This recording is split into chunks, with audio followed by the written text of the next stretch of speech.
Anti-Trump, anti-Elon, pro-USAID protests have been going on today in Washington, D.C. and in cities all across the country. What's interesting is that I don't think these people really know what they're protesting. They're just blindly against anything Trump and Elon does.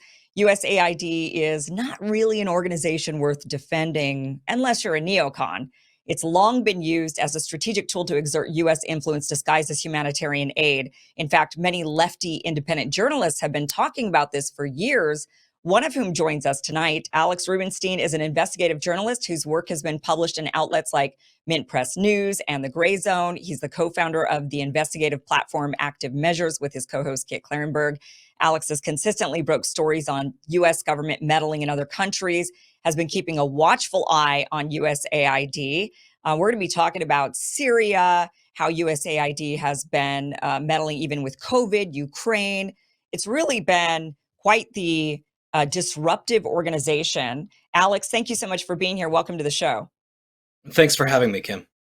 So let's start off with Syria. You've done some extensive reporting on this, how USAID was involved in the overthrow of Assad and really the ushering of Al Qaeda into Syria. Can you tell us about that? Like, how did USAID? What was their role exactly? Sure. So USAID was pumping in billions of dollars into NGOs operating in Syria, and many of these NGOs were operating in Idlib, which is where HTS, the US designated terrorist group, was holed up. They created a stronghold there, basically, as they lost battles throughout the course of the proxy war in Syria. They relocated to Idlib. Now, what they did was they established an organization called the Syrian Salvation Government, which al-Julani, the de facto leader of HTS and the de facto ruler of Syria, has credited personally for giving HTS the ability to take over the remainder of the Syrian country. Now, USAID has been dumping huge sums into organizations that have massive histories of corruption. I identified something like 6 of them in my article who all have had major corruption scandals in the Middle East. Things like diverting. There was one incident through the Catholic Relief Services, wherein the leader of the organization working in Idlib was basically a member of Jabhat al-Nusra, the precursor to Hayat Tahrir al-Sham, and he was diverting meal kits, hundreds of thousands of them, millions of dollars worth of American-funded supplies to the terrorist organization. They've continued to work with USAID in Syria. You have the International Medical Corps. You have the International Rescue Committee. All of these organizations with shockingly similar names, exposed for corruption, exposed for basically running distribution cartels in the Middle East, particularly Iraq, Syria, and Afghanistan, who get caught. Maybe they pay a fine, and then what do you know? A few months later, they have a new contract with USAID. So, I mean, there's this aspect of USAID where its partners, its implementing partners, these NGOs, operate in these countries where there's virtually no oversight over their activity. So it really just breeds corruption, and you have instances where these organizations are not vetting contractors for ties to terrorism and getting caught, but it's all brushed under the rug. The other side of this is that all of these services that these NGOs were running, medical services, housing services, etc., water services, sanitation, these are basically taking, they're relieving the so-called Syrian Salvation Government of their duties. And, the Syrian Salvation Government is able to say to civilians, look, we bring in all of these resources. You can trust us. We're with you, and really not have to, take any kind of responsibility. There's also situations where, things that went into Idlib were taxed and had to be approved by Hayat Tahrir al-Sham. And NGOs, members of NGOs, I found in some reporting, leaving their NGOs to go work for the Syrian Salvation Government. There's a organization called the Norwegian Refugee Council, which had a report about the ability of NGOs to work in Idlib, Syria, and finding that there was a lot of apprehension about working with the Syrian Salvation Government, but many of them saw the Syrian Salvation Government as a buffer between them and HTS. So they thought that was okay. They thought it was okay to pay taxes to them. Uh, there were instances where the Syrian Salvation Government would cause a dispute with an aid organization over like incoming supplies in the hopes that it would be escalated to the United Nations so that they would have to negotiate with the United Nations themselves and thereby be legitimized as rulers of that region. So and again, billions and billions of dollars coming from USAID into these corrupt organizations. I identified something like six of them in my report. Just massive contracts. People in the Potomac near Washington, not in the Potomac, near the Potomac, across the Potomac in Washington, making huge sums of money off of so-called humanitarian work, which is kind of a relatively recent development. Back before the war on terror, humanitarian workers weren't able to come out with $1 million bonuses. So what is, how do they, why, I mean, I'm just kind of curious why the US government even needs USAID to do this. Like, is it to trick the people on the ground? Like trick the Syrian people or the people, whoever they're giving this, not just Syrians, but all around the world. Is it to trick them, do you think? Or is it because, I mean, why wouldn't the government just say, "Oh yeah, we're just going to fund these terrorists that, and they've been doing that. I mean, they basically come out and say, "Yeah, we are funding these moderate rebels. We're giving them training, we're giving them rebels." So there is that side of it. So then what's the point of USAID? Like why not Well, just double up the money that you're already giving to the moderate rebels? sure. Well, I mean, I think that there is actually an argument that there was more transparency through USAID than there was through the CIA, for example. And the CIA was the group that was arming and training and sending money and resources to the so-called moderate rebels. Um, Through USAID, they're able to do a lot of things that Hayat Tahrir al-Sham couldn't do, and they're able to give a friendly face, a friendly public facing face to a lot of the nasty things. And I mean, I think it's pretty important to acknowledge that, a lot of what USA does is try to control the market. So, I mean, they go into other countries and they introduce privatization. They draft, reforms for, justice systems. They deal with things like laws on evictions, these kinds of things. And so what it does is it kind of creates a paradigm where the U.S. is favored over other strategic competitors such as Russia or China. This is why you see so much USAID money going into countries in regions that are, bordering on China and Russia because they want to be the ones kind of calling the shots there and creating a dependency on the United States within those countries. Hmm.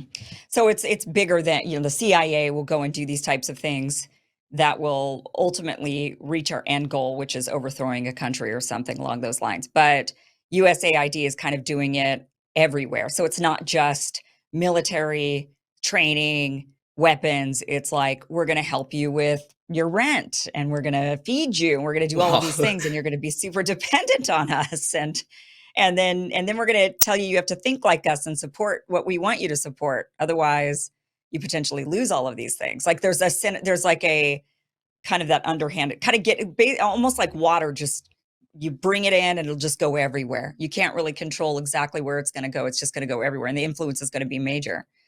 So it's an well, interesting but strategy.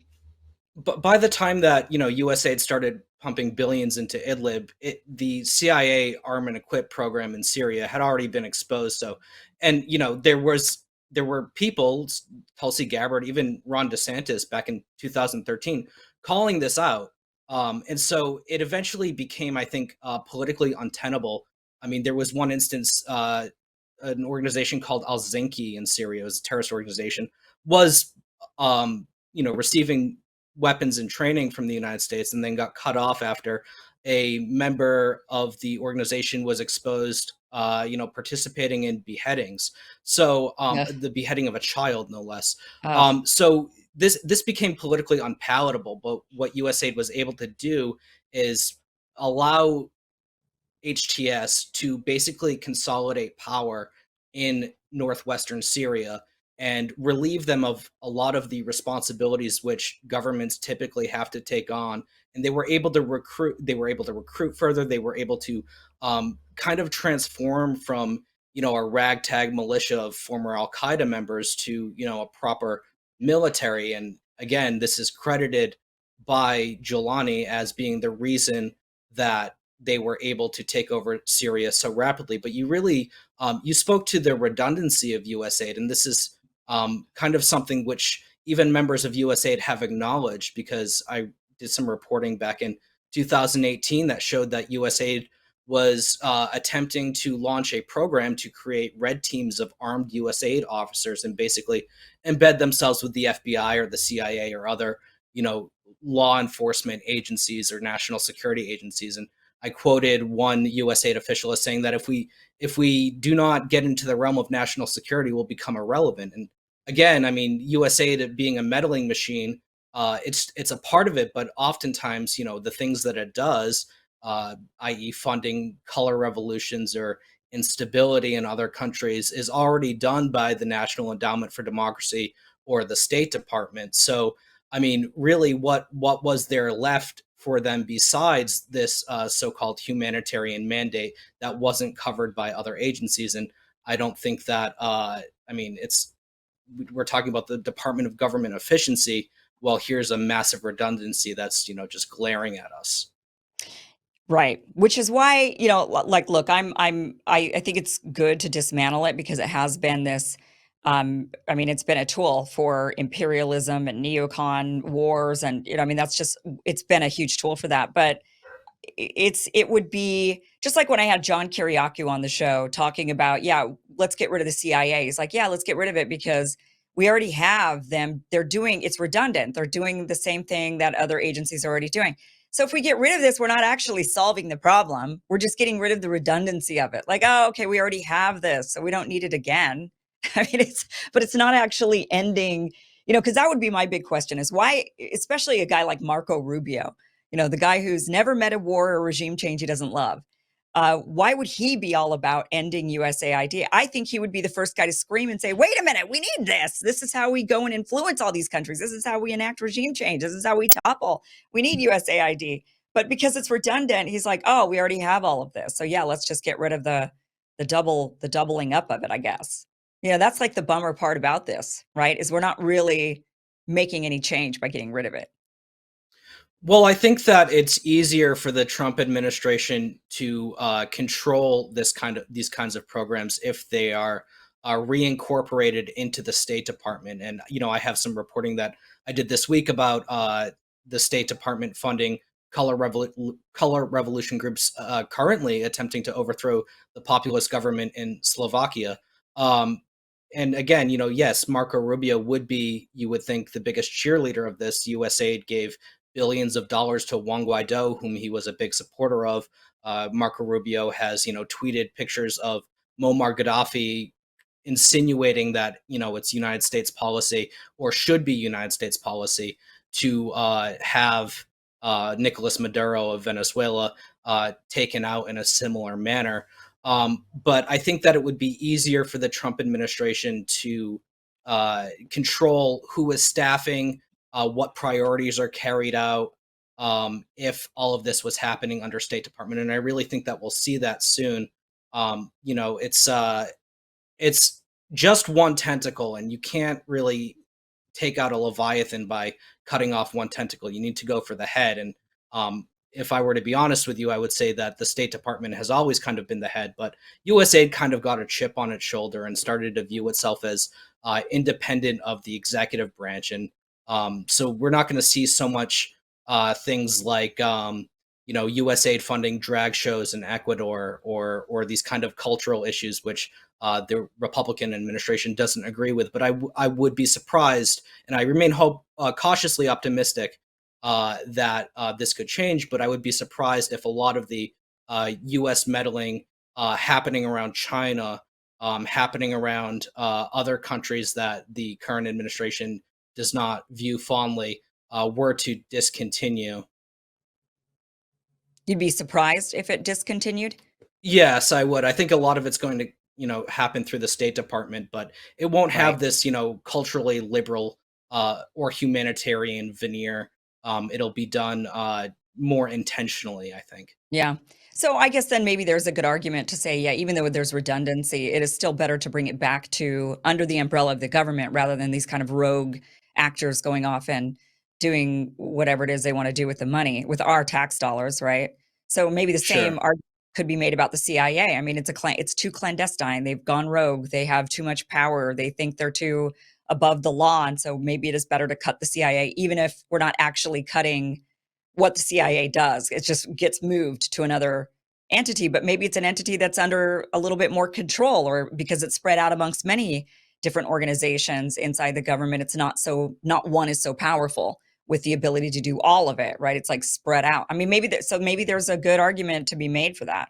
Let's see, maybe the CIA will be next. Wouldn't that be something? We'll see. All right, let's talk about USAID's role in COVID. Tell us how they were involved. Well, I think that I mean, your viewers probably already know that USAID was funding the EcoHealth Alliance, but one Yeah. interesting finding which I came across that hasn't really been reported outside of a press release is that the United States Agency for International Development actually brokered an agreement between Moderna and the Kenyan government, which is very much a U.S. Puppet, to establish the first mRNA manufacturing manufacturing facility in Africa.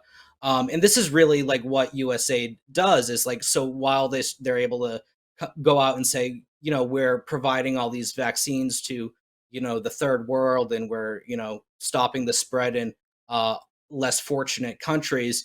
Really what this is about is, cementing America's market share of the, vaccines. So, making sure that other countries are taking Moderna or Pfizer instead of the Russian or Chinese vaccine, and um, so there was a lot of distribution of these Mm. vaccines, but it wasn't as they claim for humanitarian purposes. It was to make sure that Moderna and Pfizer and these other American companies were making as much profit as they could. Wow.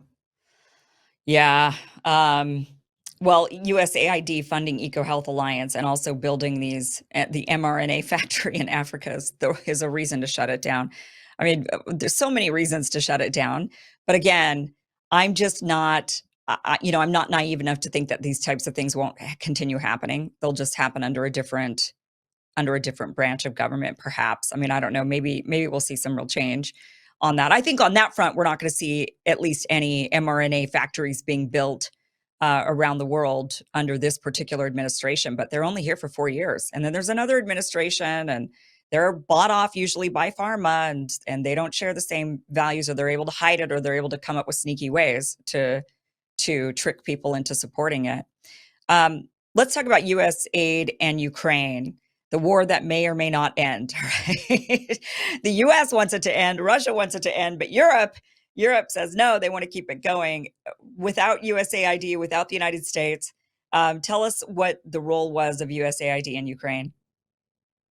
Yeah, I mean, basically their entire civil society was propped up by USAID, something like 90% of Ukrainian media receiving money from USAID. And Wow. let's not forget that, Ukrainian media is like heavily censored. And, if you don't push the uh, line of the regime in Kiev, then you could very well wind up in a casket. But I mean, even before the war broke out, USAID was working with NGOs participating in the Maidan coup. Uh, Post coup, they were you know paying for research to change Kiev's parking systems. Again, this is speaks to the privatization that USAID favors and pushes in other countries. I mean, this is something that I suspect will continue in the Trump administration under the auspices of the State Department. But trying to introduce these draconian parking regulations, the mundane things such as that, which ultimately benefit big business at the expense of working people. That's kind of their modus operandi. But speaking to the Ukrainian media, I mean, I recently did a story where there was the Ukrainian Museum Association was was given money to establish a podcast, uh, which wound up hosting a hardcore neo-Nazi by the name of Yevhen Kadas, the leader of a organization called C14, which is known for carrying out pogroms at Roma encampments and just burning people's tents and taking access to them. Hardcore neo-Nazi group.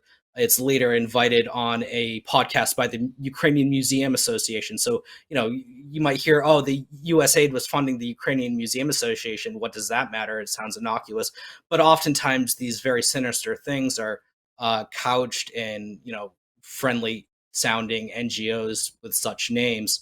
I also did some reporting that showed that USAID Administrator Samantha Power, was going to rallies in Washington D.C. that was organized by a group of Ukrainian Americans who refer to themselves as true Banderites, or the local branch, the Washington branch of Right Sector, which is another hardcore neo-Nazi group in Ukraine. So these are Nazis working with the working alongside the Ukrainian embassy in Washington and working alongside USAID to basically push uh, to have these theater protests outside the White House, where they called for more weapons to be sent to their neo-Nazi friends in Ukraine.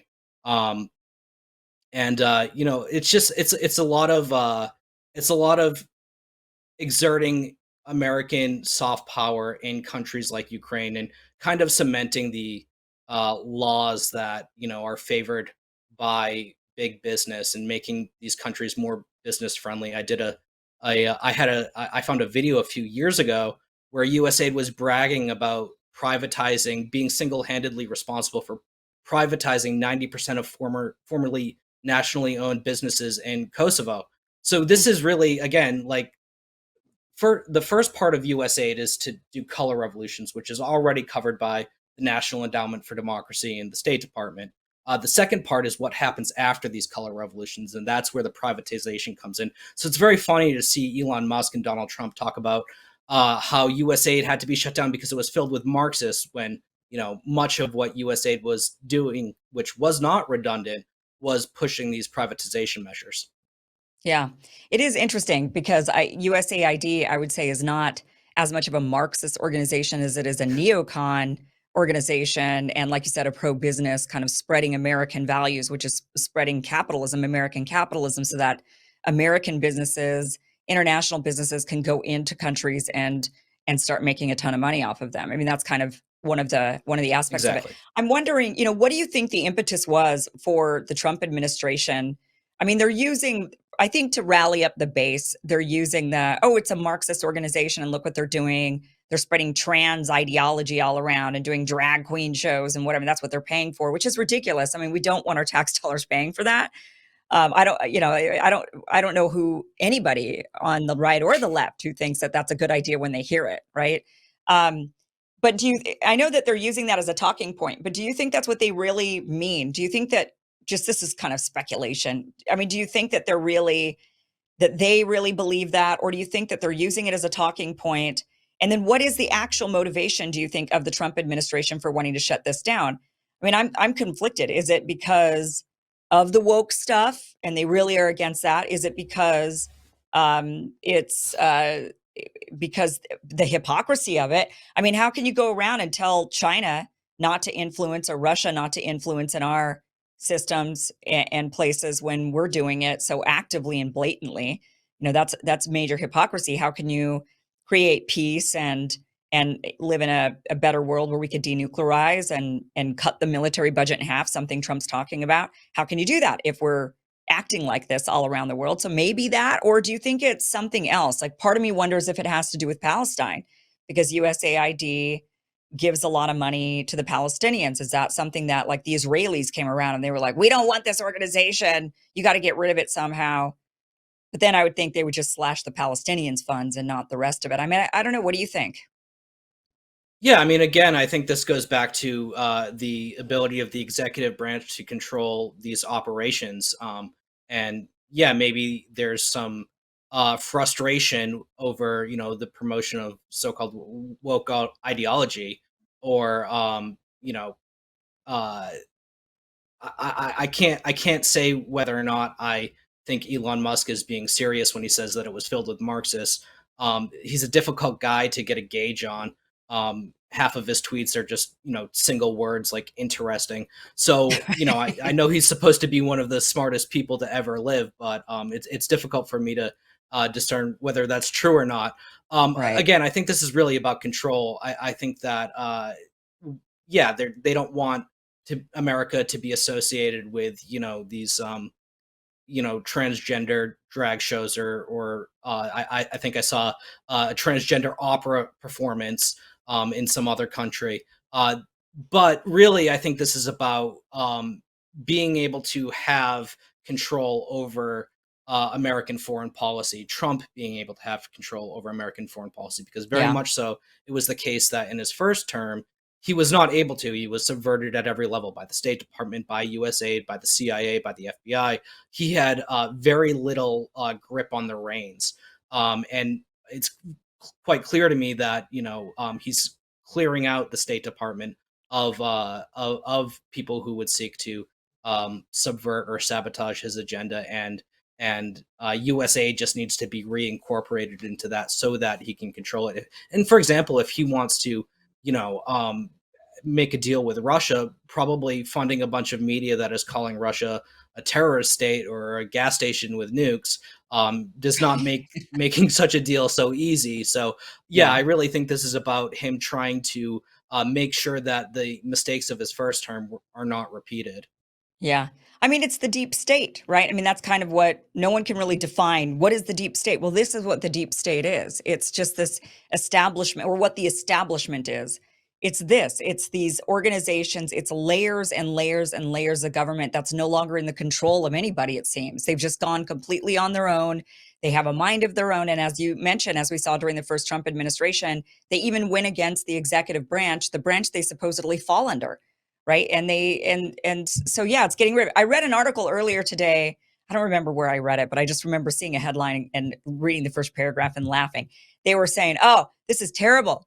Trump is actually taking all of these different entities that are falling under the executive branch, and he's actually going to control them, letting the executive branch control all of these different all of these different agencies that are under the executive branch. How dare he?" It's like, well, okay, yes, that's the establishment, that's the deep state for you. They don't want to be controlled by anybody, and it's like, yeah, you're part of the executive branch. You're kind of supposed to have a boss, and that boss is who the The people commander in elect. That's the chief. Yeah, right. That's kind of the point.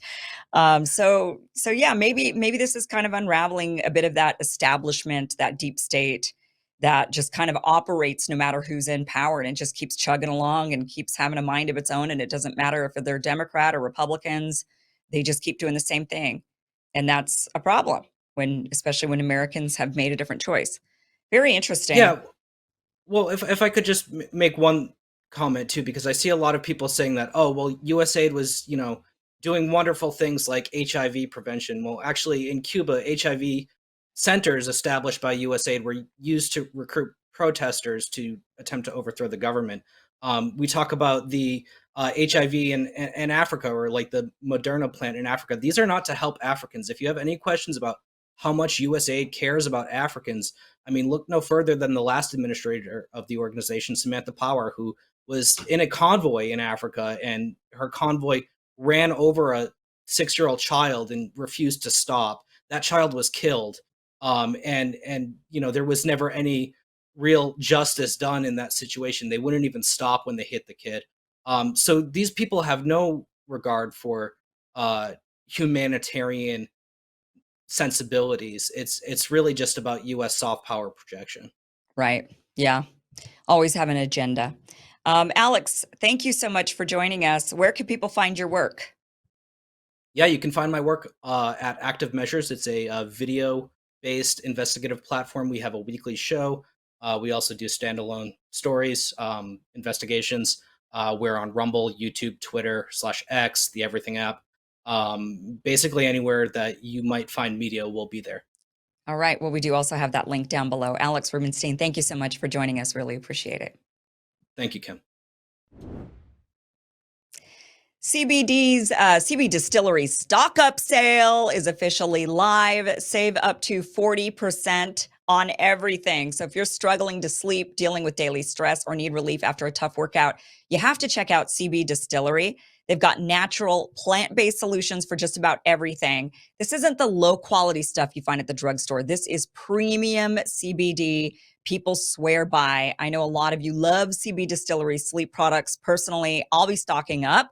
I love the sleep gummies. My family loves the sleep gummies. They all rave about them, and they make it so easy to find exactly what you need when you go to their website. You could shop by benefit: sleep, stress, mood, focus, pain after workouts. They even have solutions for pets, which I use for my dog. I have some for her for pain relief.